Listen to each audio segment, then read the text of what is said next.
What up, players? It's Warboss Tape in this mug. Welcome to another episode of From Box to Battle. I am resurrecting this series just like a Lewis the Necromancer resurrecting a bunch of skeletons out of the ground. It's basically going to be a series where I show you a product all painted up, give you a little tease, a little sneak peek at what the miniatures are going to look like all painted up, and then we're going to take you through unboxing the models, reviewing them, and give you my thoughts on the whole process of getting them from box to battle.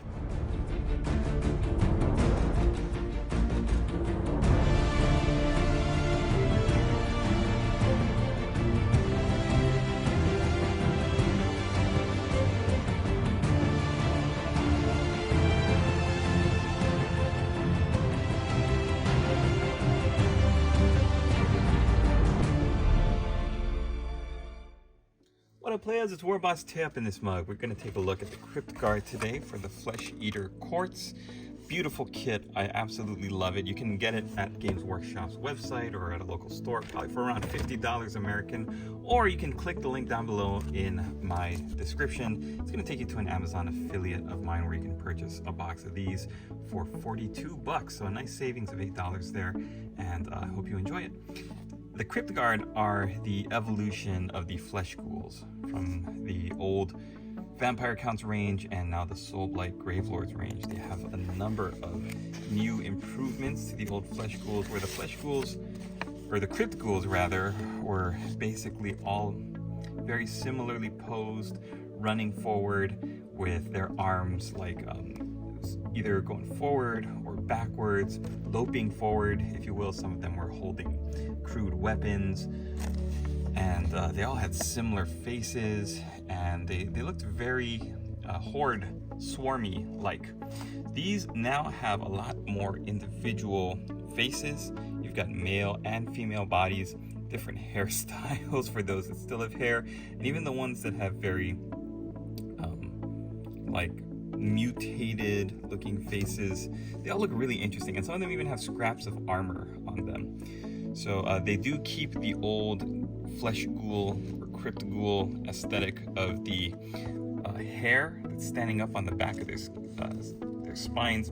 It's interesting. I wondered what that was about, and I found on Reddit somebody had mentioned that the old Crypt Ghouls with this hair on the back of their spines was meant to evoke the old like inbred cannibal tales of the like these people that used to have this very thick, heavy, coarse hair growing on their backs, and they were like cannibals and stuff like that, which were what the Crypt Ghouls were all about. I don't know if that's true or not, but as my man Steve Buscemi would say, never let the truth get in the way of a good story. Boardwalk Empire Season 1, baby. So I love that these all have different weapons too. You can build them either as the command group here. You can see you could have a drummer, or you could have one holding a hand weapon or holding a two-handed weapon. Now, I've built mine with a combination of both. You can see the flag standard bearer, or you can equip them with one hand weapon, with two. Now you do want to, the difference between these Cryptguard and the old Crypt Ghouls is that you need to make sure you follow the steps of putting the correct torsos together. When you get to the weapons and the heads, those are kind of interchangeable, but for example, you would have to put like the correct leg, because this leg is braced like the guy is just standing with his feet planted, whereas this one is more of like a little bit more spaced apart forward and back. You got some that are running forward. You need to make sure you've got this the correct pieces for each one. Like this one's got a bit of the torso armor on it, so you can't just willy-nilly cut all the torsos and all the legs off of the sprues and then just mix and match them. You really have to know which one you're putting on which model, and the only way you can do that is by following the guide. Like I said, I really love these figures. I think they're terrific, and we're going to take a look at the sprue now. In the bag you get 10, I believe they're 25mm bases. Let's double check. 25mm, yep, that it is. There it be. And then you've got 2 sprues in the box. You have enough to make 10. Cryptguard. I actually purchased the Flesh Eater Quartz Army set, which is what these came in. But now you can purchase them separately, all by themselves.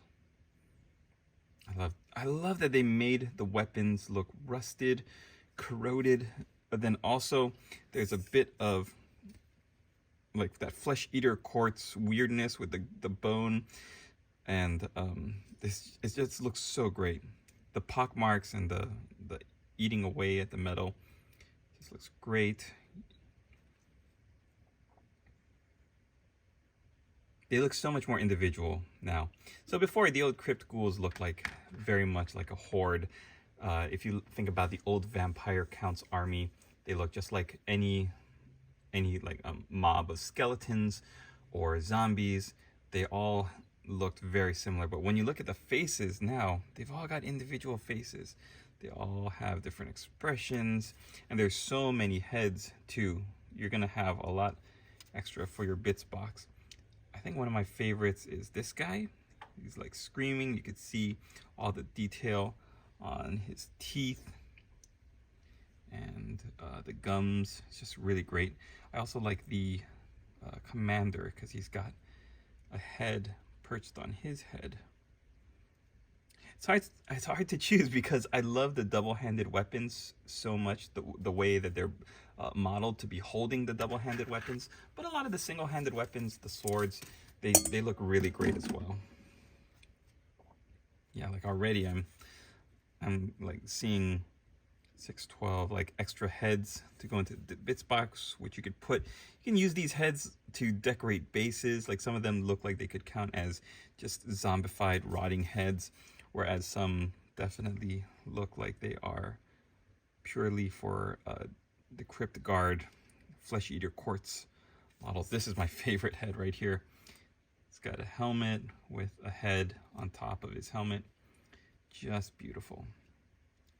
Now, the issue that I brought up earlier with really needing to pick and choose and correctly glue together the torsos to the legs, you can see in these 2 frames here how important it is, because they are just packed. Whereas if you look at the old Crypt Ghouls box, the frame has just like a row of torsos, then a row of legs, then a row of heads. It's so much easier to make sense of. I feel like without these numbers and the instructions handy, there's no way to tackle this build on your own. There's just too much that looks too random that you can't mix and match them, whereas you could. You didn't really need to follow instructions with the old Crypt Ghouls set. So be aware of that if you haven't picked these up and you're thinking about collecting them.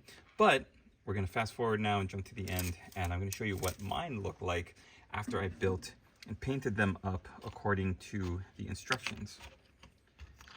That's right, players. From box to battle, we're bringing it back. So not just is this an unboxing video, but I'm going to show you at the end, when you're done painting them up, what it was like to build them, paint them, and how I went about all of that. So here you can see the leader character. He looks great if you plop that head onto his helmet. I went with all of my metals. I went with a rusted, corroded look. The effect was very simple to do. Just do a Mornfang brown base coat, stipple it with a bright orange like Fire Dragon Bright, dull it down with some Agrax Earthshade, and then apply some chipping where you want to show some detail on that. I also decided to go with the red and black quartered scheme that Games Workshop is trying to push for their Bretonnian game, for the old world game, the Bretonnian Kingdom. I think it's very fun to pay homage to that, because they're kind of meant to be like, in their heads, they've got the delusion that they're these regal knights and noble figures. So why not? And yeah, they were really fun to build up. Like I said, it just took me a while to get them assembled. I think the assembly process took longer than the actual painting. Painting these guys up is so fast. Even if you stick to the old Flesh Ghouls, Crypt Ghouls color scheme, it's so simple. you just get a rattle can of Death Guard green, and just spray the whole thing as a primer, and then pick out the detail for the hair on the back in dryad bark, the metals and the wood and the straps and the cloth hanging off of their waists, and then just shade the whole thing in Agrax Earthshade. Come back to it with the Death Guard green to highlight. I don't really go too high on the highlighting for the skin. I decided to go with a very lush, verdant green base, like beautiful green fields, pastoral fields, and green grass, because in my head, my head canon for this is that they imagine themselves to be these knightly, noble lords and ladies in some very kingdom of Bretonian fantasy land. So I thought it'd be fun to bring a little bit of that delusion into their onto their actual model, while keeping them looking as horrifyingly disfigured and just grotesque as possible. You might notice that some of them, or all of them, have a little bit of an unhealthy reddish tinge to like their mouths especially, but also to their bodies. That's just Doombull brown watered down to almost a glaze, and then lightly painted into the creases and the all of the folds and the lines in the muscles, as well as the eye sockets and the mouths. Yes, I did paint that into their mouths. It makes a very interesting looking contrast to the green. Otherwise, you've just got a lot of green. And even though Games Workshop has given you some new color schemes to play around with, I decided to go with the old school green flesh ghouls or crypt ghouls. I don't remember if they're crypt ghouls or flesh ghouls. I don't remember what the actual name of those old ones are, but I loved painting these guys. As you could tell, that reddish tinge inside the mouth really adds some nice looking detail and contrast to that green. Makes them look just beautiful. So, like I said, if you are able to get through the grind of building them, the actual process of painting Cryptguard, so much fun. And whereas the Crypt Ghouls, you build them in big chunky groups of 20, I found most of the people online run them in groups of 10, at least that I've seen army lists and battle reports of. So you can knock out a big group, or like a standard group of these in a fairly short amount of time. Spray them Death Guard green, hit them with the Agrax Earthshade, or wait for the shade until you do pick out the rest of the details like the metallics and the brown hair. I think the biggest colors you're going to need are Death Guard green, a dryad bark for the brown, and then like the straps are going to be Rakarth flesh, straps on the weapons, or the bone. If you have lots of bone you're going to be painting, then Rakarth flesh. If you have like fleshy bits, like their standard, this arm that this guy's chewing, the head sitting on top of this guy, then I just do my standard flesh recipe, which is basically just Bugman's Glow followed up with Cadian Flesh Tone. They're such an easy unit to paint, but when you get them on the battlefield, I think they look terrific, and they're packed with detail that makes you want to just pick them up and look at them. And I think if you paint them up and have a nice collection of these, a Flesh Eater Quartz army is a beautiful thing to see on the field. And like I said, there's so much detail. You could just see any of these models. I want to pick them up, take a look at their expressions and their faces, and just get a closer look at these models. All right, so like I said, they're so much fun to paint. I had a great time working with them. And if you are interested in painting them up yourself, click on the link below in the description. It'll take you to that affiliate link on Amazon where you can save about $8 on a box of these if you are thinking of painting them up. Thanks for watching, everybody. Hope you enjoyed the video. Head over to the Discord where we've got a great community of super supportive members. And stay tuned if you're looking to paint something this summer.